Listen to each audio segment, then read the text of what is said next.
What if I told you that Shanks is Rox's son? Would you believe me? What if I told you Shanks told us everything we need to know about his true intentions and purpose in one single sentence, but we all somehow missed it? Well, stick around to the end of this video because I promise this will absolutely blow your mind when you put the pieces together. Because I think I just discovered a hidden gem about Shanks that could have been revealed to us in one sentence hundreds and hundreds of chapters ago that would explain quite literally everything he's doing in the story so far.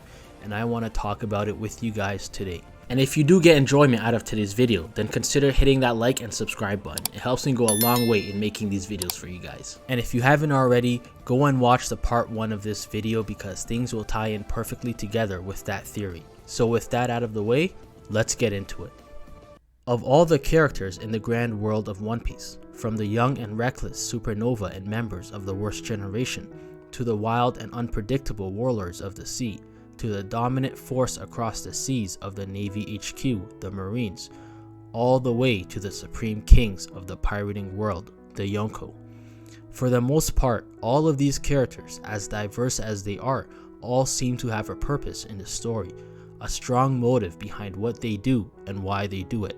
But Shanks seems to be an anomaly to this pattern, for as strong and as loved of a character as he is, this red-haired enigma has gone through over 1,000 chapters without so much as a hint to what his motives and intentions truly are. Shanks seems like a character who for the most part doesn't really do anything. A laid-back, pacifistic personality with no dog in the fight, no horse in the race that is the grand battle for the One Piece. Sure, as of recent chapters, he has finally announced his participation in the race for the One Piece, but even with that, something smells fishy to me. This was a member of the Roger Pirates we're talking about. As a kid, he sailed with the greatest pirate crew and fought in battles with some of the world's greatest warriors. By a young age, he had basically seen it all and done it all, so much so to the point that he was perhaps the closest person to Raftel that has actually never set foot on the island. But even so, this does not change the fact that he was with the Roger Pirates as a fellow crew member even when they reached Raftel, learned the truth, and found the treasure of One Piece. We even see him and Roger have a heartfelt discussion upon Roger discovering the truth, and whatever was said between the two men that day, it drove Shanks to tears. And I think I know exactly what Roger said to him, and we will get into that later on in the video. So the question now is, why is Shanks the way he is? Why is Shanks so laid back? Why doesn't he seem to have a dog in this fight? Aside from his occasional jaw-dropping appearances, why doesn't he ever seem to do anything big? Why doesn't he make his move? Well, maybe that's because the very beginning of One Piece started at the exact moment that it was no longer time for Shanks to do anything. Now, what do I mean by this? If you watched the part 1 to this theory video discussing Rox, I mentioned how I believe Rox was indeed good and went through the same life experiences as Roger and Luffy. But perhaps Rox learned more about the truth than they did, and that led him to a more desperate approach. And I believe his desperate approach led to his demise. We know the God Valley incident took place 38 years ago. We know that Shanks is currently 39 years old. And we know that Shanks was found by the Roger Pirates on some island when he was an infant. This leads me to believe that Shanks was found in God Valley by the Roger Pirates immediately upon their victory. After defeating Rox, the Roger Pirates went to collect their spoils of war from Rox's previous treasure, but instead of treasure, they came across Rox's 1-year-old child, Shanks. I also mentioned in my part 1 video why I believe that Roger and Garp did not want to get rid of Rox, but due to Rox's by any means necessary mindset, and intending for the slaves of the Celestial Dragons to be sacrificed for what he deemed a greater good, Roger and Garp were forced to help in putting him down, and over the years came to learn more of the truth themselves, and the more they learned, the more they sympathized with Rox and what they had to do on that day. Even on that day, I believe Roger felt somewhat guilty about getting in the way of a man's dream, and upon seeing Shanks, the offspring of his once greatest foe, Roger could not imagine leaving an innocent infant in the middle of the ruins, chaos, and disaster that was God Valley to fend for himself Roger felt it was his responsibility to look after Rox's son and give him a fairer chance at life. Similar to what he did later towards the end of his own life and the oath he made Garp take to give Ace a fair shot at life as well, even though Roger and Garp were sworn enemies. I find it interesting that we only see a silhouette of Rox with his hair color faded out. If he truly is the father of Shanks, then it would make perfect sense why. Shanks goes by the epithet of red hair, and there's only a small handful of characters with red hair in the story. It could very well be that we have yet to see Rox's hair color, because if we did, it would be a dead giveaway to his relationship and family ties with Shanks. Red hair is pretty unique after all. Even if this is the case, if Shanks truly is the son of Rox, how does this tie into Shanks' true intentions and ambitions? What role do Roger and Rox play in Shanks' motives today? Well, as Rayleigh confirmed to Nico Robin and the Straw Hats in his bar, we know that Roger and the Roger Pirates learned everything about the truth on Raftel. I believe that what Roger told Shanks that was able to make him cry was that Roger told him everything the Roger Pirates had learned on Raftel. The truth of the world, the Void Century, and Joyboy. I believe Rox also told him for the first time who his father was, what happened on God Valley, and what kind of a man Rox truly was. It's even possible that part of the reason Roger gave his straw hat to Shanks was not just for the limitless potential he saw in the kid, but as a tribute and respect to Rox by the great value and love he's shown to his son. Roger felt indebted to Rox for being the person to fight the hardest and closest battle to take down the evil rulers, and Roger knowing that he was the one to stop him. Perhaps giving the straw hat to Shanks was a way to ease his guilt. And all of this information and finally finding out about his father and who he was would certainly be enough to make any kid break down in emotion. One thing we also learn as of chapter 966 is that whatever Roger learned about the world, he also learned that he was simply too early to make a change, that he was simply not the one destined to finish what was started, and that he would certainly be gone before that person arrived. Now this is where the theory really kicks in. I believe Roger told Shanks that none of them would be the ones to finish Joyboy's dream, that they were too early and there's nothing they could do about it in their time. He told Shanks about Joyboy's inherited will and his former fruit, the Hito Hito no Mi, model sun god Nika, and that someone will come in a few more years to carry Joyboy's will and finish what was started. He told Shanks that this person would be his son and that he would need the fruit to fulfill his duties. And so I believe Roger tasked Shanks with the most important mission of all, to find, steal, and deliver the Nika fruit to his future son, Ace, who will be the one to change the world. And from there on, simply wait, protect, and inspire him throughout his growth until the time comes when he is ready to become Joyboy. And in that time, use all your resources, your strength, your status, your crew to aid him in any way you can in his 800-year-long mission to erase the world of those at the top and all that is wrong with the world today.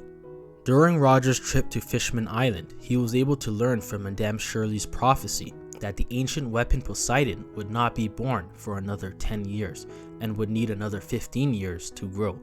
This could be why he chose Shanks, his young apprentice, rather than the senior crew members with the crucial task. He always saw Shanks' potential, and by the time it was needed to take action, Shanks would be a grown man in his prime ages, while all of his adult crew members would grow old and fragile. Shanks was the perfect man for the mission. And so fast forward many years, Shanks locates the Nika fruit, steals it from the world government, and sets off to the island where Ace resides, Dawn Island. He stays for a year on the island, using Fuchsia Village as his base and constantly setting off on small voyages throughout the island in search of Ace, so he can give him the fruit to eat and Ace can grow to become the man destined to change the world. Until one day, Luffy eats the fruit by accident, without knowing what it is and without a single person in the bar noticing or stopping him.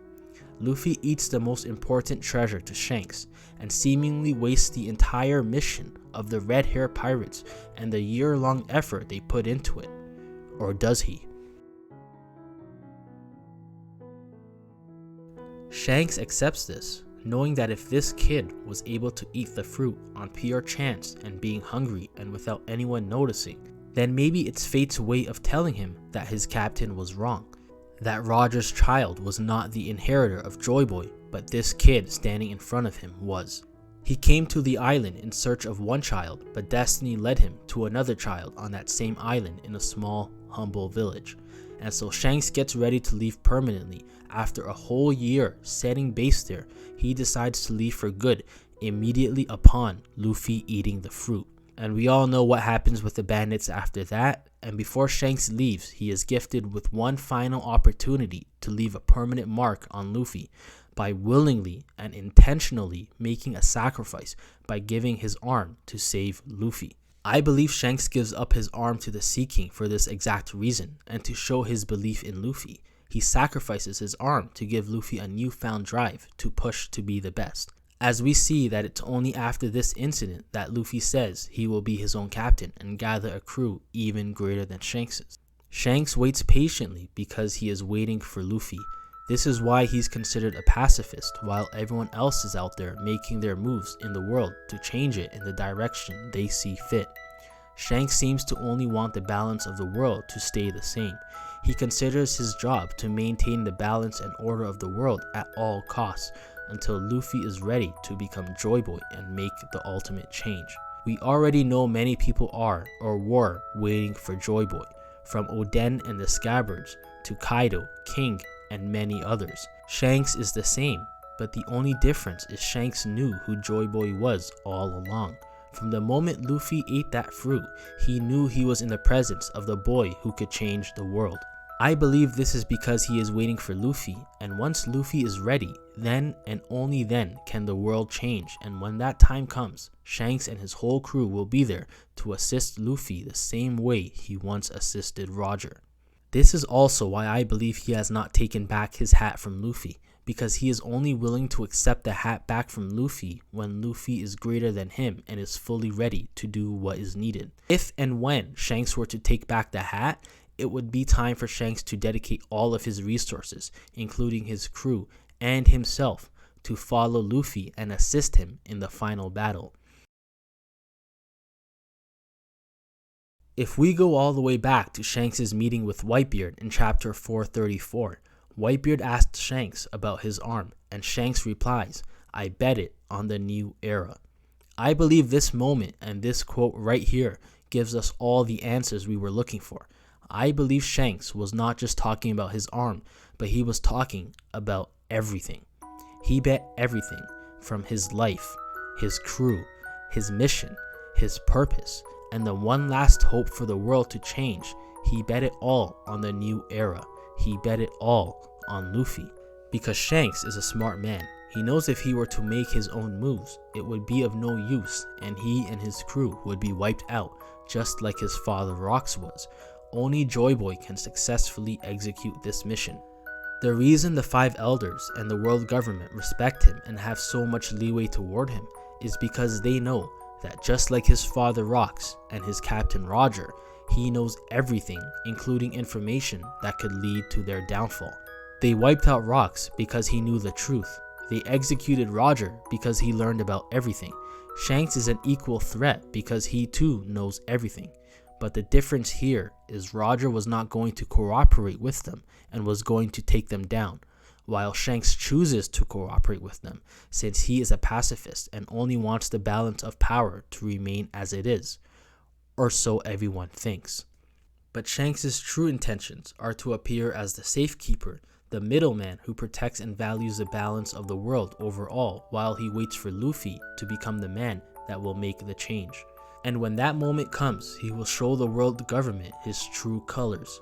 Shanks already knows that Joyboy is the only one that can make it happen, and any attempt before that would fail regardless, so he keeps his appearance clean and deceives the 5 elders into thinking that his main goal is simply peace and balance for all sides. But once Luffy has reached that stage, once he is ready and great enough to return that hat to Shanks, Shanks and his entire crew will be ready to square up with Emu and the world government alongside Luffy for the ultimate battle for the throne.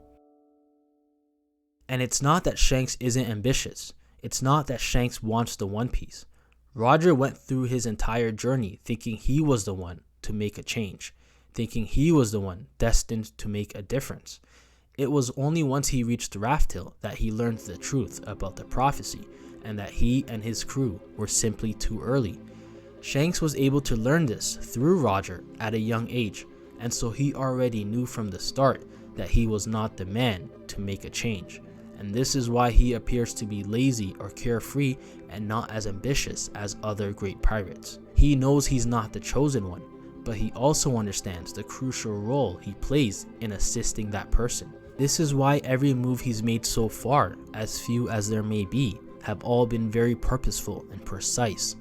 Every move he's made up until now somehow benefited Luffy and changed the future of the world, from stopping the bandits and the Sea King, to ending the Great War of Marineford and saving Luffy's life, to intercepting both Kaido and Green Bull on their way to cause destruction and death on an island that Luffy was on at the time. Speaking of Kaido, this would explain Shanks' interception of Kaido before the Marineford War. It's possible Shanks was able to deter Kaido from participating in the war by telling him he knows who the real Joyboy is and he's on his way to save him. And he promises Kaido that if he can wait just a little bit longer, he will get the fight of his life with this Joyboy that Shanks knows of.